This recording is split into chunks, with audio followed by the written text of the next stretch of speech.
मनोज जरांगे आंतरवली सराटीतून मुंबईसाठी रवाना। आरपारची शेवटची लढाई, आता थांबायचं नाही, मनोज जरांगे यांचा आवाहन।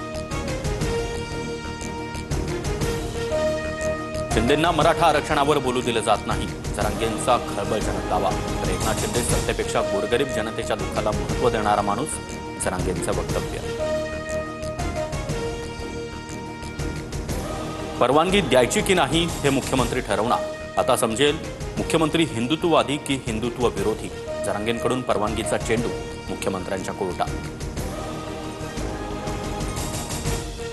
अटी आणि शर्थीवर जरांगेंना आझाद मैदानावर आंदोलनासाठी परवानगी मिळण्याची शक्यता। 5000 लोकांसह वेळेच्या बंधनाची अट असणार। राधाकृष्ण विखे पाटलांच्या नेतृत्वातील सरकारचं शिष्टमंडळ जरांगेंसोबत चर्चा करणार। मी चर्चेस तयार, मात्र चर्चा बंद खोलीत होणार नाही, जरांगेंकडून स्पष्ट। मुंबईला निघण्याआधी मनोज जरांगेंकडून बाप्पाची पूजा। आम्हीही हिंदू, गणेशोत्सवाला गालबोट लागणार नाही, मनोज जरांगे यांचं वक्तव्य।